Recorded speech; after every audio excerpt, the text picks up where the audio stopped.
Yeah, you want a whole lot of yes, yes, I love this. I like it, excitement, and a lot less of just, it's okay. Welcome to Spark Joy, the podcast dedicated to celebrating the KonMari method and the transformative power of surrounding yourself with joy and letting go of all the rest. With your hosts and certified KonMari consultants, Kristyn Ivy and Karin Sochi. And now, here's the show. Does it spark joy? A simple but powerful question which serves as the foundation for the KonMari method. I mean, those two words, they're rooted so deeply in KonMari tidying and the KonMari lifestyle that we decided to make that phrase the title of our podcast. So we really care about this idea, and we're so excited to talk to you about it today in this episode. We'll discuss what spark joy truly means and how to apply it to your tidying event. We'll share practical tips on how to build your own personal awareness of joy and how to apply this concept to your decision making. The term will start to become a part of your vocabulary, and you'll see joy everywhere. We'll break this idea down for you in just a second, but we first want to jump in and do a joy check. So, Karin, what's sparking joy for you these days? Well, hi, Kristyn. I'm so happy to be getting ready for Thanksgiving and planning a trip home to see my family in Kansas City. This year, all of my side of the family will be together. All of the brothers and sisters, nieces and nephews, everyone will be in the same place, which almost never happens. So I'm expecting a lot of just loud craziness and fun, and it should be a great time. I'm also really loving packing these days because it takes almost no time at all. I know where everything is, and once it's all packed, I can find things. So there's that. So, Kristyn, what's going on with you? Well, I'm also super excited about the holidays. I'm heading to Virginia for both Thanksgiving and Christmas. Usually I just can make it there for one or the other, but this year I'm going there for both because one of my friends is getting married over the Thanksgiving holiday. So I'm excited to see all of my friends across Northern Virginia and Maryland and DC, and I just want to take time to recharge and prepare for the new year. I also just recently saw my brother and my sister-in-law, and I too loved how I spent maybe 20 minutes packing my suitcase for that trip. And it was super great to see them and my sister-in-law's family, who I don't get to spend a whole lot of time with. And they are expecting. So I'm excited to be an aunt come February. Oh, so that's really joyful. Thank you. Have fun. Weddings are fun. Yes, they are. So now that we've had our joy check, let's get down to this business of this joy sparking idea. What does this truly mean? So first, it might help to know how Marie Kondo explains this concept of spark joy. In Japanese, the word that's used is Tokimeku, and it translates into the English phrase spark joy. And it means to flutter with a little thrill in the same way that we describe how our hearts can flutter with joyful emotion when something makes us happy or excited. The practice is to pay attention to how your body reacts when you're holding your possessions. For example, when an item sparks joy, you can see Marie's face light up, and you can see a lightness and contentment to her entire being. Marie demonstrates this concept by picking up an item and hugging it close. You may have seen her do this in videos on YouTube, and we'll be sure to include some of the links in our show notes. Yeah, I always tell my clients the best thing really about the KonMari method is that it gives you the permission to keep any and everything you want, as long as it sparks joy. There's no specific number of things you need to keep, specific type of things you need to keep. It's all up to you to figure that out. Now, I also tell them that the worst thing about KonMari at times can be that it gives you the permission to keep everything that sparks joy. You don't want to fall into that trap of, kind of misusing or abusing that rule and making broad stroke decisions about what sparks joy. The goal is to create harmony between you, your possessions, and your home. So, for example, in this idea, if your home is just packed to the ceiling with things that you really believe spark joy, then there's still a problem, because obviously you want to be able to live in harmony with the things that you own and not feel overwhelmed by them. So it's important to determine what exactly sparks joy, and that's what we'll try to do during our episode. Yeah, it's all about boundaries. Your home is presenting you with a certain amount of space. It's not about trying to force fit bins and other shelving units and furniture onto your home in order to accommodate your things. You want to start with what really truly matters, what sparks joy. And the way we can ground that and make sure that you're working within the boundaries of your home is to consider your vision as the context for your tidying event.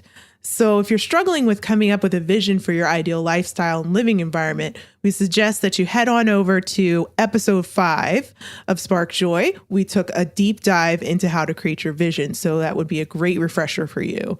And just remember that KonMari is very future focused. So if you're asking yourself, does this item spark joy and fit within the vision for the quality of life you've envisioned for yourself in the future, then you're all set. You're on track.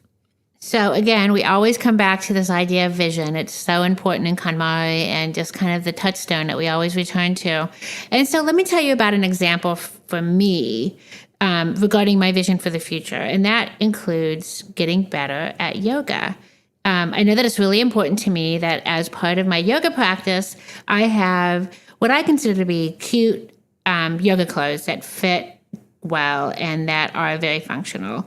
And when I did my KonMari organization tidying festival, I piled up all of my yoga clothes, everything that I had at the time, and I picked up each one, and I tried to think about whether I liked the way it looked, whether I liked the way it looked on me, and whether or not it was in good condition. And then I thought about how often I actually chose to wear it. So, for example, I had some things that were cute, but I just didn't feel they just weren't comfortable. Or I had things that were really comfortable, but they were really sloppy. So I found myself just pushing them aside and picking something else. So when something was just right, I knew that it was something that I should keep because I could see myself wearing it.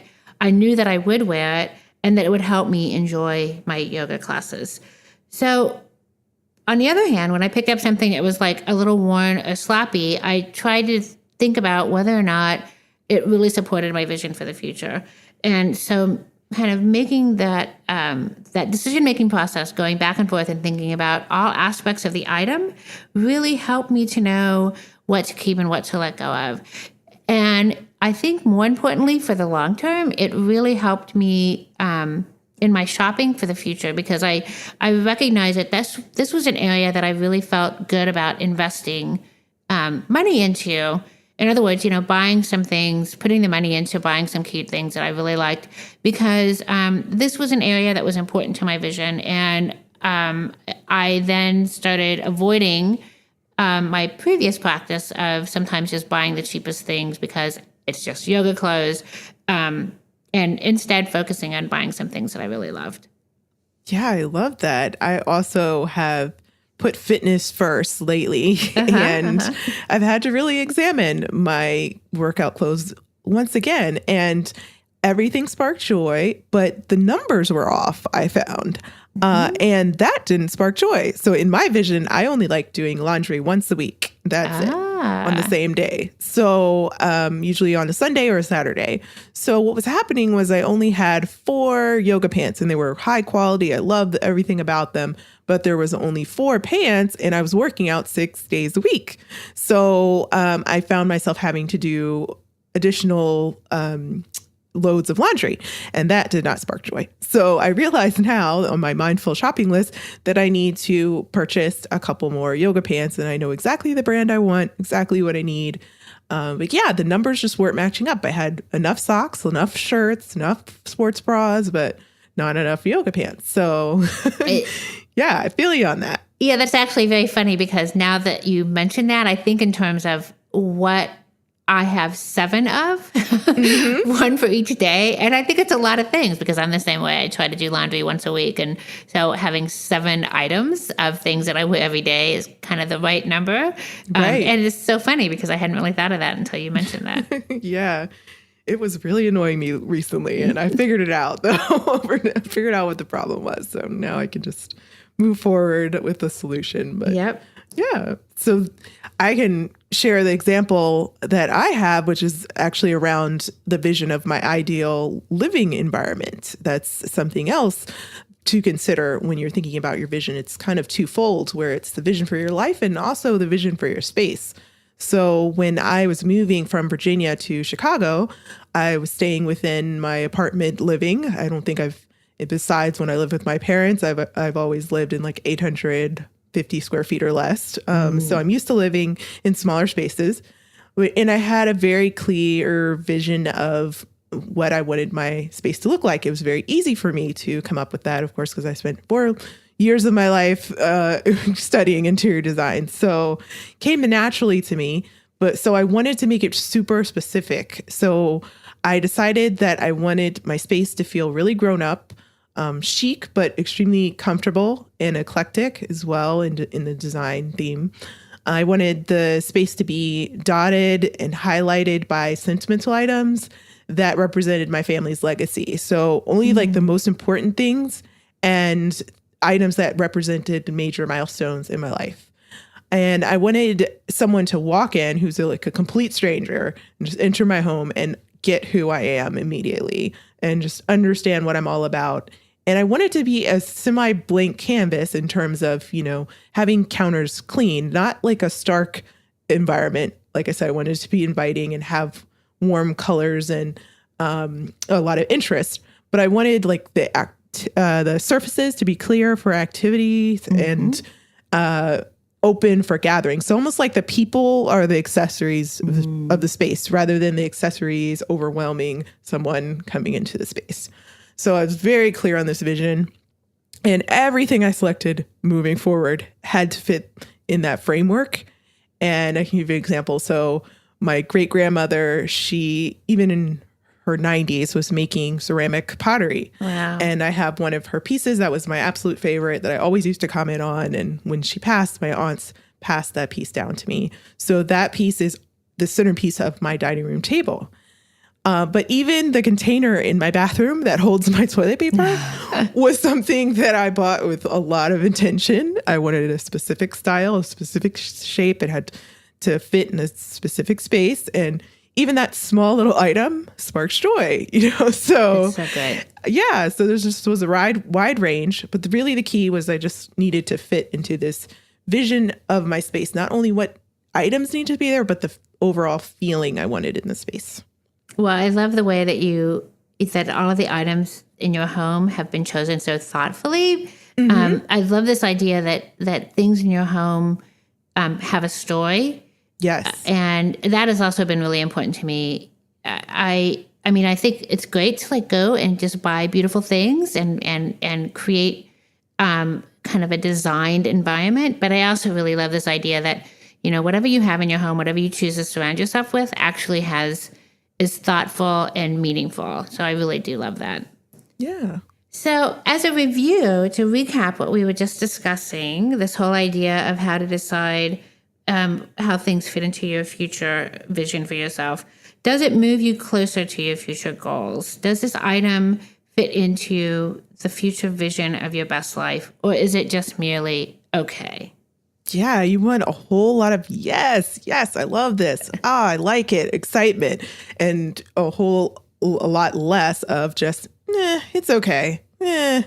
Whenever my clients make that motion or that sound, I always stop them and say, no, that's not really what we want. We want you to smile when you see this item, whether it be a book or paper or a paper clip or a pen or a shirt or furniture item. It does not matter what it is.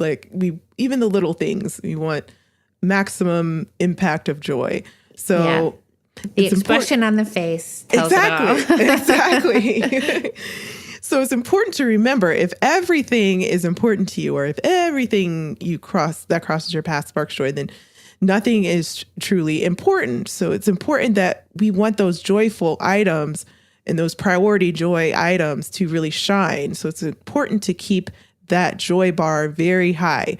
And that's the way you make things in your home look super intentional, no matter how many there are or where they are. It's important to you, so they stay. And you really want to consider how comfortable you are with making decisions. So if you feel like decision making is a burden when you have a large quantity of things, you can cut back on the amount of items until it's a good fit for you. Mm-hmm. So while you're holding an item, say a book in your bookcase, you may feel a very positive reaction in your body because you love what is contained in the book. You love the feel of the book in your hands. You love the way that you're able to return to the book again and again. And if everything about the book makes you feel glad that you own it, if you feel happy that you have it in your life, that is a good way to determine that something is continuing to spark joy for you. So, but on the other hand, if you bought the book and you never got around to reading it, or if you read only a part of it and never really got around to or felt like returning to it, maybe this book has already served its purpose in your life. Maybe you were only meant to read a part of the book. Maybe whatever was contained in that part was what you needed to read. Or maybe the act of just purchasing the book or receiving it was the role the book held in your life. If you feel guilt or anxiety when you hold it, maybe this book is not serving you in your vision for the future. And the beautiful thing about what happens right after you release the book is you allow for a more important, more obviously joyful book to shine more. Right. And you invite and create space for maybe another super joyful book to come into your life, whether it be through something you see on social media that you would like, that encourages you to buy, a new book by a new author, or maybe the next time you're in the bookstore, you'll land on something that now can fill that void in your house. Well, and not only that, but then you're also, by letting go of the book that has served its purpose, you are allowing that book to go on to serve a purpose for someone else. Exactly. That's such a beautiful thing. And again, it just all comes down to gratitude. But before we talk more about gratitude, I want to loop back and just really reiterate how you can actually keep your joy bar high. So I always recommend that clients write everything down, or usually I write things down for them as I observe them interacting with their things, and things that you should write down. So things that are super joyful for you, and also things that are not joyful for you. So a no joy list, for example, that I find that the things that aren't joyful for me, like, inform and enlighten me as much as things that are joyful. So I write both down. And also this is a great time to do an inventory of those things that come up, that ripped shirt that you never took to the tailor, or that book that you've been meaning to cut, one page out of and then maybe discard.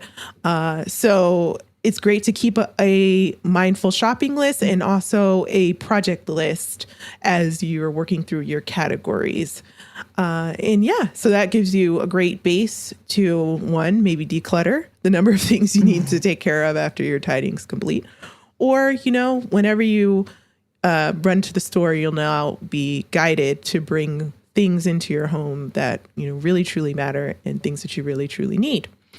So you're in after you make all of these lists and things, you're actually left with a criteria. So if, for example, with books, books that you haven't read yet is your criteria, that like books that you haven't read don't bring you any joy, then now, moving forward, that's how you're going to shape decisions about the books that you're currently moving through.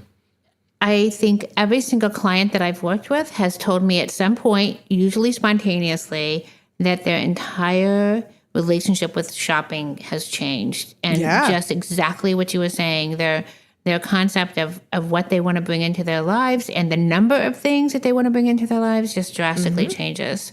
for sure. But keep in mind that if you're having trouble making decisions about joy and how and what items spark joy, that sometimes it's difficult to look at individual items in isolation, and that subcategories are your friends. So you're always taking a look at items as they are piled up in their subcategories so that you can look at them in terms of their relationship to other things.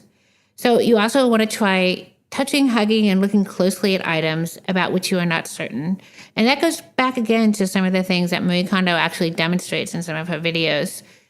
She literally does that. She picks up each item, she hugs it close, and looks at it really closely, and that helps inform her decisions. So keep in mind that joy is also a moving target.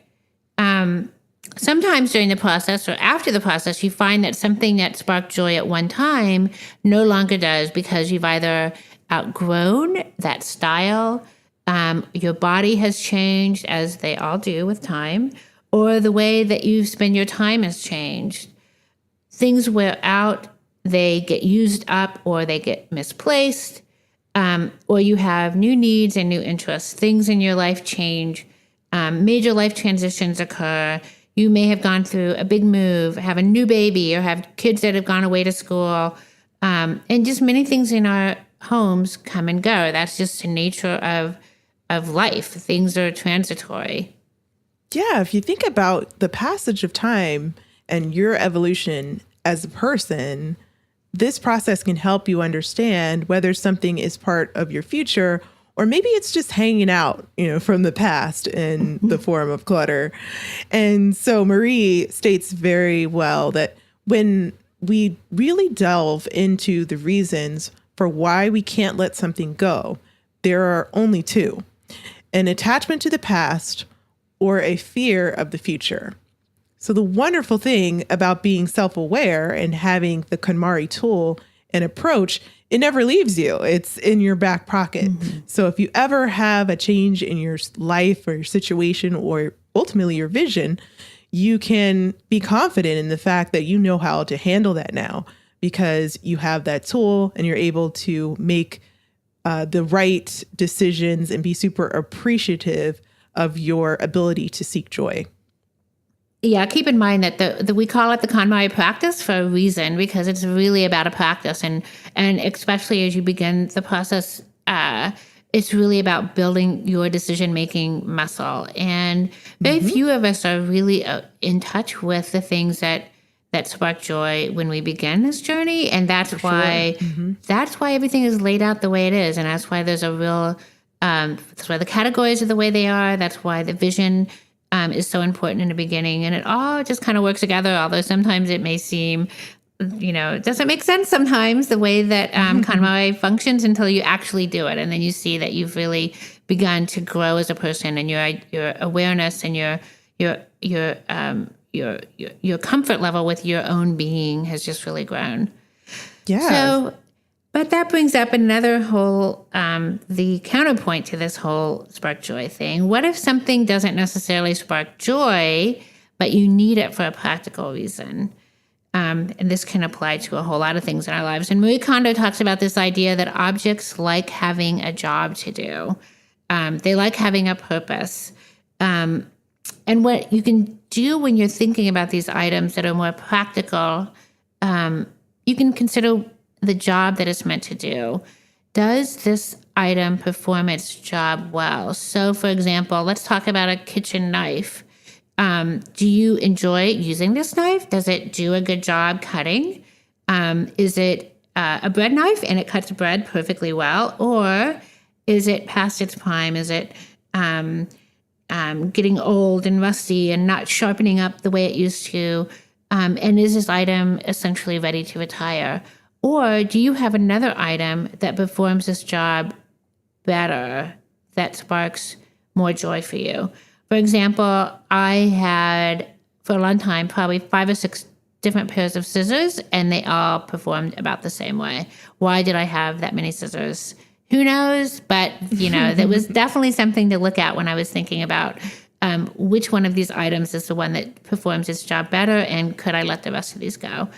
And when making these decisions, you always want to think about turning to gratitude. You can either say at the end of that decision-making process, when it comes to each item, thank you for your service, and let it go. Or you could say, I'm so glad you're still helping me. Yes, and just the fact that the item is helping you is so joyful. I always use the example of the birth certificate or the passport, right? So paper category in and of itself is not usually super, super joyful because it has things like bills and, tax documents, things that aren't super fun, but we need them. And when we have them, that's super joyful when we're going on a trip or when we're preparing for our taxes. So in the end, they should be kept. And recently I even ran across this question when I was just having coffee with a friend. She was talking about how she's working through the KonMari categories on her own independently after reading the book. And she was a little bit torn about her bedroom set. She said it definitely did not spark joy. The furniture was not joyful because it was associated with her divorce and a previous phase in her life that she was moving on from. So she asked me, like, is Marie Kondo saying I should just sleep on the floor and just let this go immediately? And I said, no, please don't do that. Definitely keep it, but start to make a list of these type of things. You mentioned, right now you have other priorities where your money is headed that are outside of buying new furniture. But so that's okay. Make a list of all the things that you come across that don't necessarily spark joy, but you need to keep for a temporary amount of time with the intention to replace it. So this could be anything from furniture to, black socks or, more pens, anything. It just helps to keep track. Make as many notes as you can when you're going through this process. So I love that. I love that example. That's such a good one and such a powerful one. Sure. It especially demonstrates how things evolve as we go through different transitions in our lives. Definitely. So now we'd love to explore the idea of setting your joy bar high by answering a question submitted by a Spark Joy listener, Kimberly. Spark Joy. I discovered your podcast a few weeks ago and absolutely loved it. Thanks, Kimberly. We love that you're listening. Thank you so much. So her burning question is, what do I do with old Halloween costumes? I have reused them in the past. I have narrowed it down to one bin. Is that enough? So this is a great question, and the answer really can be applied to any seasonal or holiday item. Yeah, for sure. The first step, as always, would be to consider how you feel about Halloween itself. So start to shape that vision. Do you enjoy the process of getting ready for the holiday and all that goes with that? This will help you ground your decision, really coming to terms with your vision around Halloween items. And this will help you determine what you keep and ensure that you devote the right amount of space in your home to store this category, the equal amount of space to how it is important or not important in your life. Mm-hmm. So what you want to do is you want to pile up all of the Halloween costumes and decorations together in one place to get a good idea of what you actually have. Then, as always, picking up each one, decide if this item fits in with your vision.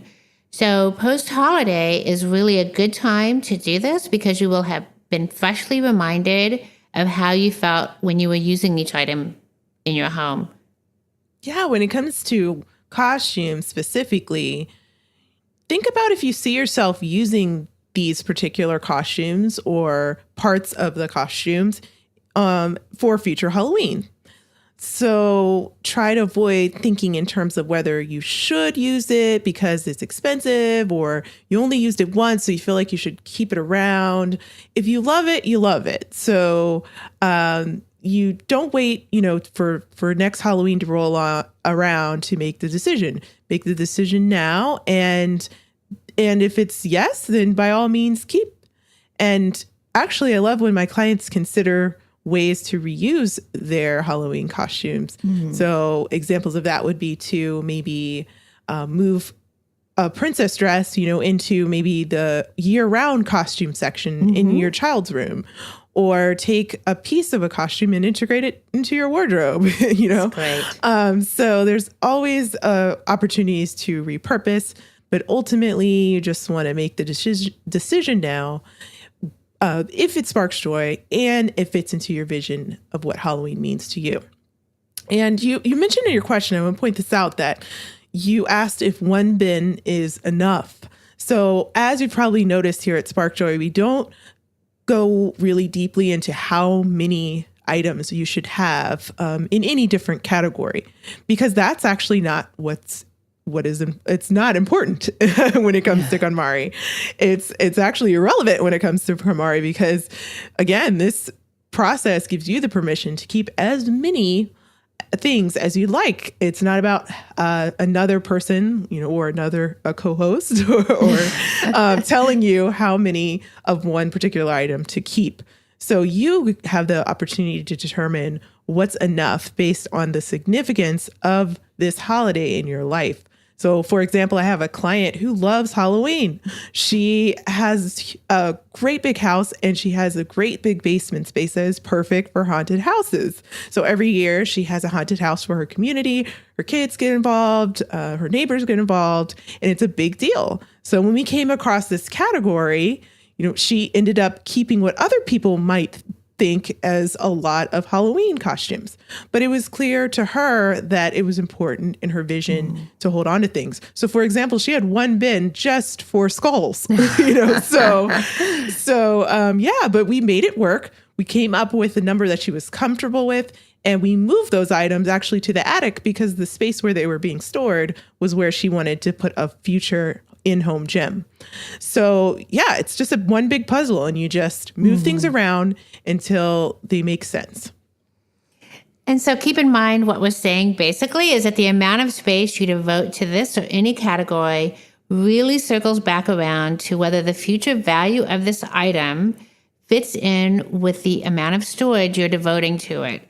So if you can store your Halloween items and still feel joyful in your home, then that's the right amount of space, and you've found your Halloween click point. We wish you the best of luck, Kimberly, and we would love for you to give us an update. Please tag us on Instagram, Facebook, or Twitter with your progress.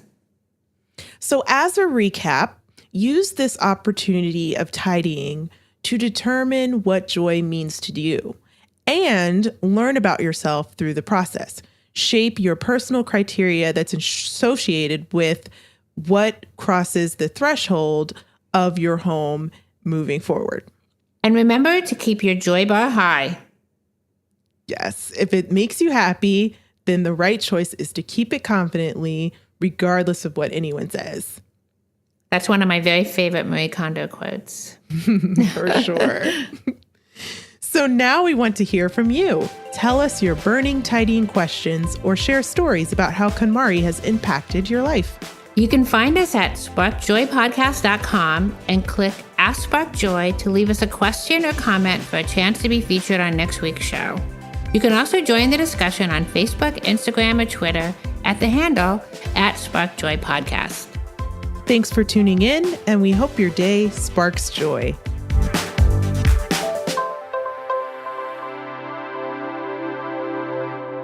Thank you for listening to Spark Joy with your host, Kristyn Ivy of For the Love of Tidy in Chicago and Karen Sochi of the Serene Home in New York City. Spark Joy, the podcast, is not endorsed by or affiliated with KonMari Media Incorporated. The opinions expressed on this episode represent the views of the co-hosts and guests alone and do not represent the corporate position of KonMari Media Incorporated or the KonMari consultant community.